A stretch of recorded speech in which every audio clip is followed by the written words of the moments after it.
श्री दत्तांचा पहिला अवतार असलेला श्रीपाद वल्लभाबद्दल मात्र खूपच कमी माहिती ठाऊक आहे. या पार्श्वभूमीवर आपण श्रीपाद वल्लभ यांच्या अलौकिक कार्यांचा तसेच पिठापूर या त्यांच्या जन्मक्षेत्राचा थोडक्यात आजच्या व्हिडिओमध्ये आपण माहिती घेणार आहोत.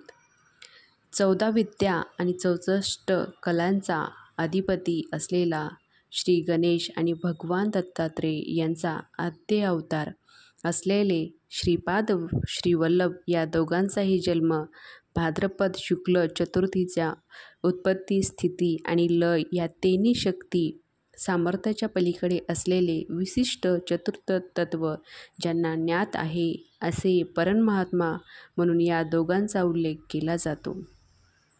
गणपती अथर्व शीर्षामध्ये सत्व, रज आणि तम या 3 गुणा पलीकडचा स्थूल, सूक्ष्म आणि आनंद 3 देहा पलीकडचा आणि भूत, वर्तमान आणि भविष्य या तिन्ही काळांच्या पलीकडचा असे श्री गणेशांचे वर्णन केले आहे.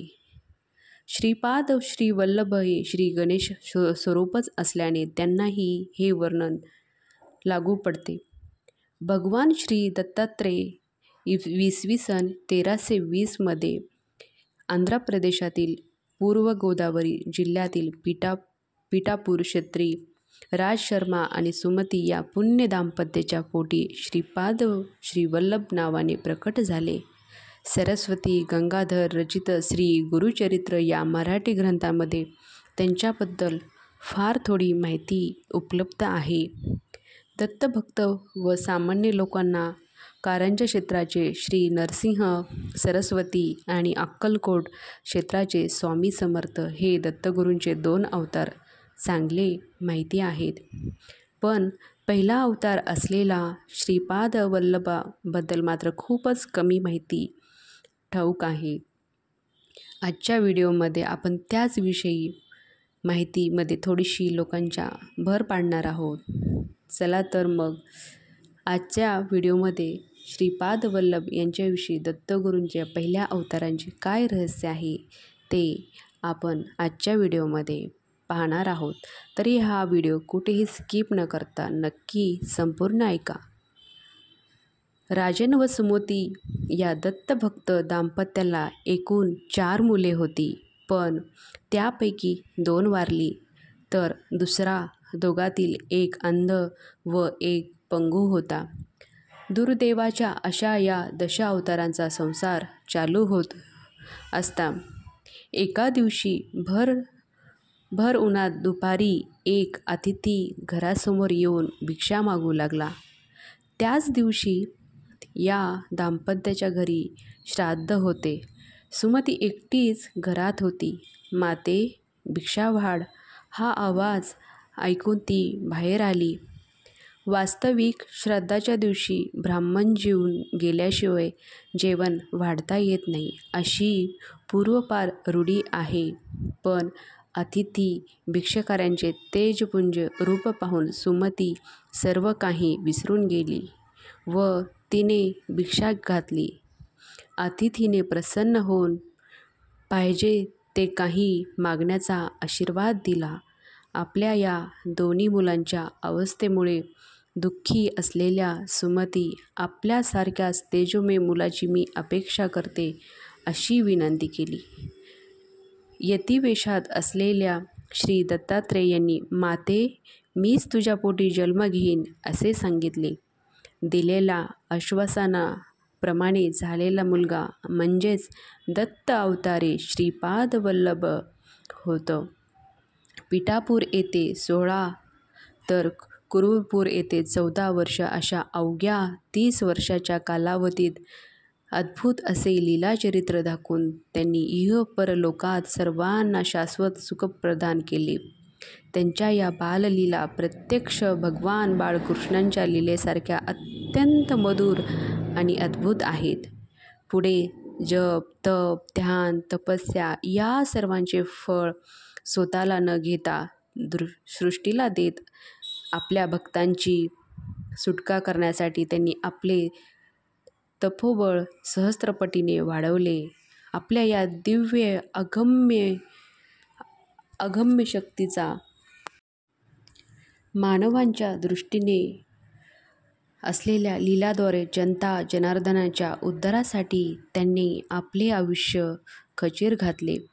पाण्यावरून चालणे, व्यक्तीस अव्यंगता प्राप्त होणे, उपस्थितांसाठी शिजवलेले अन्न कमी असूनही ते सर्वांना पुरून शिल्लक राहणे, लांबच्या प्रवासातही दूध, दही, लोणी खराब न होता नीट राहणे, अंध व्यक्तीस दृष्टी प्राप्त होणे, मृत जीवास जीवदान देणे, अशा कितीतरी प्रकारच्या चमत्कार पूर्ण लीलांनी त्यांचे आयुष्य भरलेले दिसते. या दिव्य लीलांच्या प्रकटनातून प्रामुख्याने संत सज्जनांचे संरक्षण, कर्ममार्गाचे आचरण, गर्वहरण, दुष्टांचे निर्दालन, अस्पृश्यता निवारण, सत्कर्माचे प्रचारण, भूदान, पिशाच्या बाधाचे निर्मूलन आदी अनेक गोष्टींचा संदेश त्यांनी तत्कालीन समाजाला दिला. 690 वर्षापूर्वी आंध्र प्रदेशातील पिठापूर येथे या देवी बालकाने बालवयात म्हणजे 16व्या वर्षाच्या आतच सगळं शास्त्र, विशेष वेदांत प्रावीण्य मिळवले. नंतर समस्त मानवजातीच्या कल्याणासाठी भारत भ्रमण केले. गोकर्ण, महाबळेश्वर, बद्रीनाथ, श्रीशैलेश असे फिरत फिरत ते ब्रह्मविद्याचा प्रचार करत ते कुरवपूर येथे आले. तेथे तपश्चर्या केली. पिठापूर येथील देखण्या मंदिरात श्रीपाद श्री वल्लभांच्या मूर्तीच्या पवित्र दर्शनाने भक्तांचे डोळ्यांचे पारणे फिटते. तेथे भक्तांना अभिषेक करता येतो. मंदिराच्या प्रांगणात औदुंबर वृक्ष असून तेथे दत्ताच्या पादुका आहेत. पिठापूर या पवित्र तीर्थक्षेत्री अत्यंत प्राचीन असे दगडी मंदिर आहे. त्याच समोर एक तलाव आहे. गावाबाहेर उंच डोंगरावर अन्नवरम येथे श्री सत्यनारायण मंदिर, तसे अनध्यान लक्ष्मी मंदिर, देवी प्रदक्षिणी आहेत. श्रीपाद श्री वल्लभ अश्विनवद द्वादशी रोजी देहसमाप्ती करून कुरवपूर येथे कृष्णामाईच्या पात्रात अदृश्य झाले. पिठापूर हे पूर्वकालापासूनच सिद्ध क्षेत्र आहे. गयासुराच्या शरीरावर देवतांनी यज्ञ नेला तेव्हा त्यांचे मस्तक गयेस होते, तर पाय पिठापूर येथे होते, म्हणून या क्षेत्रात पादगया असेही म्हणतात. संपूर्ण भारतात देशात काशी येथे बिंदू महादेव, प्रयाग येथे बेनी महादेव, रामेश्वर येथे सेतू महादेव, सुंदर महादेव, तर पिठापूर येथे कुंती महादेव अशी महादेवांची 5 मंदिरे आहेत. पांडवमाता कुंती येथे महादेवांची पूजा केली ते हे स्थान. या स्थानास दक्षिण काशी असेही म्हणतात. श्रीपाद श्रीवल्लभांचे जन्मस्थान म्हणून पिठापूर क्षेत्राचे महत्त्व असाधारण आहे. पण आंध्र प्रदेशमध्ये हे ठिकाण मुंबई पुण्याहून जाणाऱ्या एक्सप्रेस गाडी अधिक सोयीचे आहे. स्मॉलकोट या स्टेशनला उतरावे. तेथून रिक्षाने पिठापूरला अर्ध्या तासात जाता येते.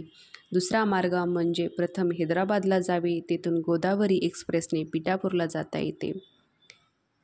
दत्तांच्या पहिल्या अवतारांचे श्रीपाद वल्लभ या विषयी तुम्हाला माहिती कशी वाटली ती नक्कीच कमेंट करून सांगा. अशाच नवनवीन माहिती घेऊन मी तुमच्याशी शेअर करेल.